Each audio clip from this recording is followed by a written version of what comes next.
So part of our applications that we're talking about in PreCal with our thetas are arc length. So arc length gets the magical letter S because there's no S in the words arc length. But we call it S anyway because A is already taken. And Al, well, that's a name, so we don't want to call it Al. So we call it S. S stands for arc length. And you find arc length by multiplying the radius of your circle together with the angle that is formed in your triangle. So basically right here, right? So here's your S times theta, where your arc length is your S, and this is your angle, the subtended angle. Okay, now there's one thing that you have to be sure when you're using this S equals R theta formula. Okay, S has to be in, R has to be in radians. Sorry, theta has to be in radian mode. You have to be talking about radians, not degrees. Okay, that is the only thing you have to remember is that your angle must be in radians. Okay, we are not going to do this formula with degrees. You're going to get way crazy answers if you do.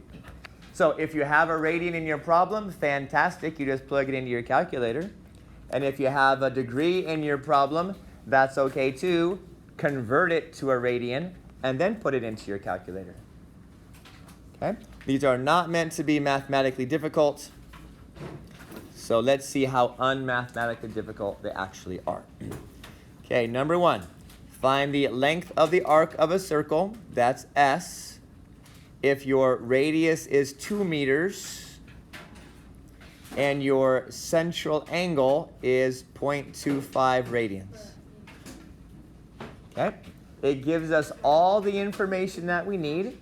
We have the radius. We have the angle in radians already.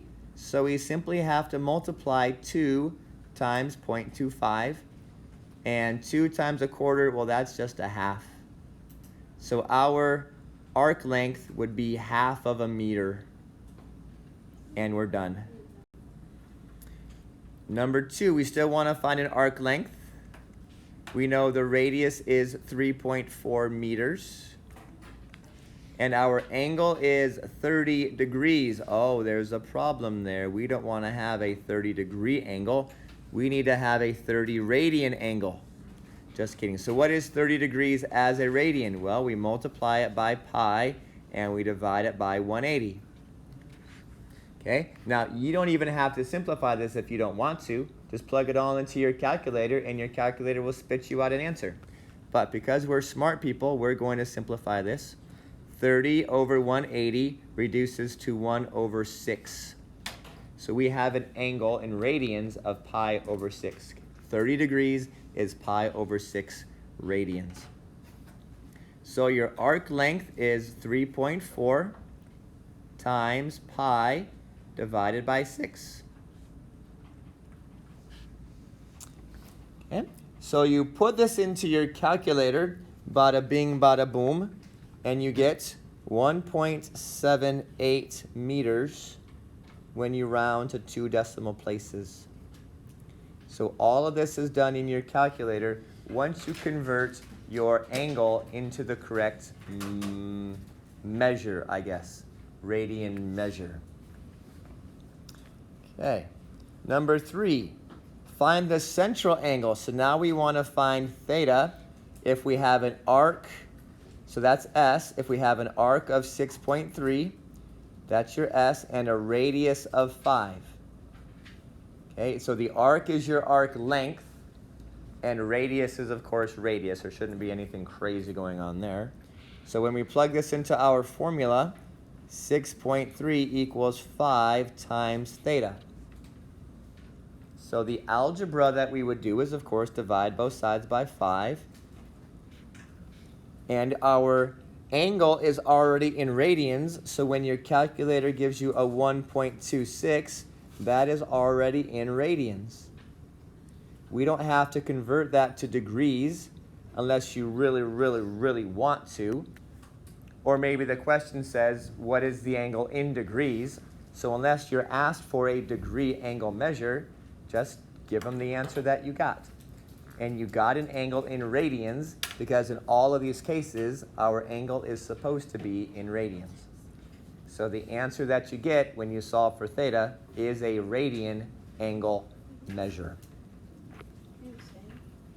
Okay, lastly, number 4. Maybe that's your favorite number. Find the radius of the circle with an arc length of 8, so S equals 8, and a central angle of 330. Okay? 330 degrees, so we have to change that into radians by multiplying by pi and dividing by 180. Okay, so we change our 330 degrees into a radian by multiplying by pi and dividing by 180. So I'm feeling kind of lazy right now, so I'm not actually going to reduce that, but I'm just going to go ahead and plug that right into my formula and use my algebra to figure this out.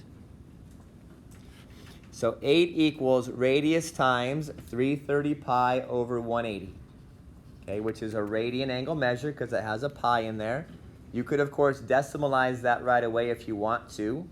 Right? That is a perfectly fine method of doing this. Or we could perform our algebra, multiply both sides by 180 to solve this equation for r. Okay, this is also a perfectly good method of doing it. 8 times 180, that's 1440, equals r times 330 pi. So now let's divide both sides by 330 pi. Now if you're using the same kind of calculator that I use, okay, you need to put this 330 pi in parentheses or your calculator is going to think that you're doing something strange. Okay, so if you don't parenthesize when you divide all at once, because remember this is a product, 330 times pi, so if you don't put it in parentheses, your calculator won't multiply it before it divides. It will divide and then multiply by pi, which is an issue. Okay, so if you do it with the correct way, so your calculator can understand you, we get a radius of 1.39 inches. Okay, so you could also divide 1440 by 330 and then divide that answer by pi. That is also a mathematically acceptable way of solving this for r. So the second application is this area of a sector. Okay, now the sector of a circle is, like I said, it's a pie-shaped area. Okay, so here's our circle. If you draw two radiuses, this piece of the circular thing, this is called a sector. So you don't actually eat pieces of pie or pieces of pizza or pieces of round cake. You ate sectors of pie and you eat a sector of pizza. We need to start a national mathematical craze to start calling it correctly. We don't eat pieces of pie. We eat sectors of pie. I would like 4 sectors of pizza, please. Give it to me now. So here's your formula. 1/2 of radius squared times theta. Once again, theta has to be in radians for the area of this sector. So it says find the area of a sector with a radius of 2 and an angle of 30 degrees. So we have a radius of 2 and an angle of 30. So we're going to eat a sector of pi that is about that much area. Okay, sectors of pi here. So the area is 1/2 of radius squared, which is 2 squared, times 30, but not 30 as a degree. We want 30 as a radian. So we got to multiply it by pi and divide it by 180. And since we're plugging this into our calculator, we can do this all at one time. All at once if you want. So 1/2, well, that's just 0.5. Times 2 squared, that's 4, times 30 pi, all divided by 180. Okay, you can plug that all into your calculator all at once.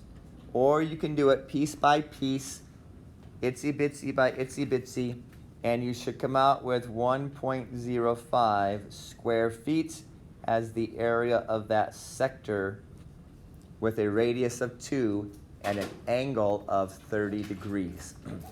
Okay, which is also pi over 6, by the way, if you're going to convert it to a radian. Because 180 divided by 30 is 6. So that's 1/6 of a half of a circle. Okay, so there's two formulas, S equals R theta for arc length, and there's A equals 1/2 of R squared theta, where your angle theta is always in radians. That's what you have to remember. Okay, that's all. Goodbye.